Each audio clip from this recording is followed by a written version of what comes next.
ബെല്ലാറേട്ടൻ്റെ ഓർമ്മയിൽ നമ്മുടെ പഴയ കാലഘട്ടത്തെ കാരണന്മാർ പറഞ്ഞിട്ടുണ്ടാവില്ല എങ്ങനെയാണ് നമ്മുടെ ക്രൈസ്തവർ വിശ്വാസത്തിൽ എങ്ങനെ ജീവിച്ചു പോയതിനെ പറ്റി പറഞ്ഞു കേട്ടിട്ടുണ്ടാവില്ലേ? അതെങ്ങനെയാണെന്ന് ഒന്ന് പറയാമോ? ക്രൈസ്തവ വിശ്വാസികൾ ഇവിടെ കൂടുതലായിരുന്നു ഈ നമ്മുടെ ഈ ഇത് കുരിശിങ്കൽ ഇടവകയുടെ ഭാഗമല്ലേ? കുരിശിങ്കപ്പള്ളി ഇടവകയാണ്. അമ്മണിക്ക് എന്ത് തോന്നുന്നത്? അതായത് കുരിശിങ്കൽ ദേവാലയം എന്ന് പറഞ്ഞിട്ടുണ്ടെങ്കിൽ വളരെ പുരാതനമായിട്ടുള്ളൊരു ദേവാലയമാണ്. ഈ പ്രദേശത്ത് എന്ന് പറഞ്ഞാൽ ക്രൈസ്തവരുടെ സാന്നിധ്യം വളരെ മുമ്പ് തന്നെ അറിയിച്ചിട്ടുള്ള ഒരു പ്രദേശമാണ് പൈപ്പിങ്കര. നമ്മുടെ പൈപ്പിങ്കരയുടെ ഓരോ സ്ഥലത്തോടും നമ്മൾ നോക്കിയാൽ അറിയാം, ഓരോ ദേവാലയങ്ങളും എല്ലാം പള്ളിപ്പുറം പള്ളി ഇതൊക്കെ ചരിത്രപരമായിട്ട് വളരെ പുരാതനമായിട്ടുള്ള ദേവാലയങ്ങളാണ്. കുരിശിങ്കൽ പള്ളിയിലും അതുപോലെ തന്നെ ഈ അതായത് ഉദയംപേരൂർ സീനോദോസിന് വരെ പ്രതിനിധികളെ അയച്ചിട്ടുള്ള ഒരു പള്ളിയാണ് ഈ കുരിശിങ്കൽ ദേവാലയം. അപ്പൊ അതുകൊണ്ട് തന്നെ നമുക്കറിയാൻ സാധിക്കും ഈ ദേശം ക്രൈസ്തവരുടെ വിശ്വാസത്തിന്റെ ഒരു ഈറ്റില്ലമായിരുന്നു തന്നെ പറയാൻ സാധിക്കും. തീർച്ചയായിട്ടും അതങ്ങനെ തന്നെയാണ്. ക്രൈസ്തവർക്ക് വളരെ ജീവിക്കുന്നതിന് വേണ്ടിയിട്ട്, അതായത് ക്രൈസ്തവ വിശ്വാസത്തിൽ ജീവിക്കാനുള്ള സാഹചര്യം വളരെ പുരാതന കാലം തുടങ്ങി ഇവിടെ ഉണ്ടായിരുന്നു.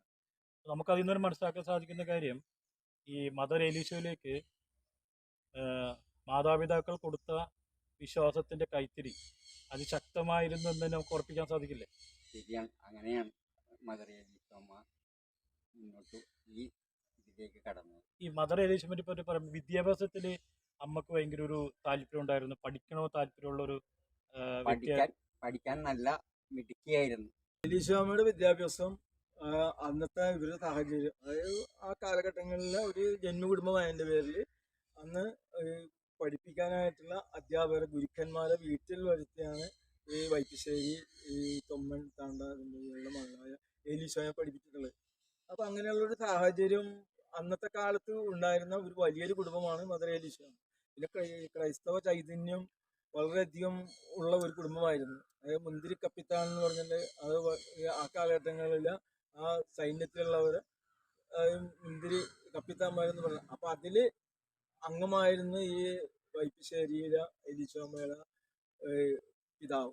നമുക്ക് വ്യക്തമാവുന്നൊരു പ്രധാനപ്പെട്ട ചിത്രം ഉന്നത കുലയും അതുപോലെ ക്രൈസ്തവ വിശ്വാസത്തിൽ തീഷ്ണമതിയുമായിട്ടുള്ള മദർ എലീശ തൻ്റെ വിവാഹ ജീവിതത്തിന് ശേഷം സന്യാസ ജീവിതത്തിൽ കടന്നപ്പോൾ പ്രത്യേകിച്ച് വനിതകളുടെ വിദ്യാഭ്യാസത്തിനും തൊഴിൽ മേഖലയ്ക്കും കാരണമായിട്ടുള്ള വിദ്യാഭ്യാസ സ്ഥാപനങ്ങൾ തുടങ്ങാനായിട്ടും വിദ്യാഭ്യാസത്തിലെ കൂടി ശ്രദ്ധ കൊടുക്കാൻ സാധിച്ചത് ഈ ഈറ്റില്ലത്തിൽ നിന്ന് ഈ പിള്ളത്തൊട്ടിൽ നിന്ന് ലഭിച്ച സാഹചര്യങ്ങളും അതനുസരിച്ച് പഠിച്ചെടുത്തിട്ടുള്ള അറിവുകളുടെയും പശ്ചാത്തലത്തിലായിരിക്കണം എന്ന് തന്നെ വേണം നമുക്ക് ഉറപ്പിച്ച് പറയാൻ സാധിക്കുന്നത്.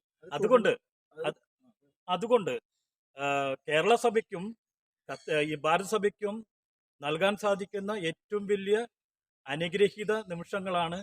ഇതിൽ നിന്ന് മനസ്സിലാക്കാൻ സാധിക്കുന്ന ഒരു പ്രധാനപ്പെട്ട വെളിച്ചം എന്ന് വെച്ചാൽ പാരമ്പര്യം കൊണ്ടും ഉന്നത കുല ജീവിത സാഹചര്യങ്ങൾ കൊണ്ടും ക്രൈസ്തവ വിശ്വാസത്തിൽ അടിയുറച്ചത് കൊണ്ടും ചെറുപ്പത്തിൽ തന്നെ മദർ എലീശാമ്മയ്ക്ക് ലഭിച്ച പരിശീലനങ്ങൾ സന്യാസ ജീവിതത്തിലേക്ക് കടന്നപ്പോൾ നമുക്ക് കാണാൻ സാധിച്ചത് വിദ്യാഭ്യാസത്തിനും തൊഴിലിനും പ്രത്യേകിച്ച് വനിതകൾക്ക് ആ മേഖലയിൽ ചെയ്തിട്ടുള്ള സേവനങ്ങളുടെ തുടക്കം ഈ മദറിന്റെ ഈറ്റില്ലമായിട്ടുള്ള ഇവിടുന്ന് തന്നെയാണ് സന്യാസ ജീവിതാന്തസ്സിലേക്ക് കടന്ന മദർ എലീശയ്ക്ക് പിന്നീടുണ്ടായ കാലഘട്ടങ്ങൾ നടത്തിയിട്ടുള്ള എല്ലാ മിഷൻ പ്രവർത്തനങ്ങളും അതിൻ്റെ എല്ലാം തുടക്കം മദർ എലീശ ആർജിച്ച പുണ്യങ്ങൾ ഈ ഈറ്റില്ലത്തിൽ നിന്നാണെന്ന് പറയുന്നതിൽ നമുക്ക് യാതൊരു വിധത്തിലും സന്ദേഹത്തിന് കാരണമില്ല.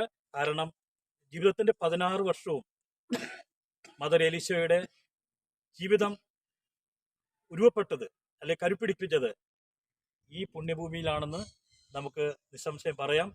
ഇത് കുരിശിങ്കൽ ഇടവകയുടെ മദർ എലീശയുടെ പുണ്യഭൂമിയായിട്ട് നമുക്കിത് കണക്കാക്കാം. ഇവിടെ നിന്നാണ് മദർ എലീശ ലോകത്തിന് പ്രകാശമായിട്ട് മാറിയിരിക്കുന്നത്.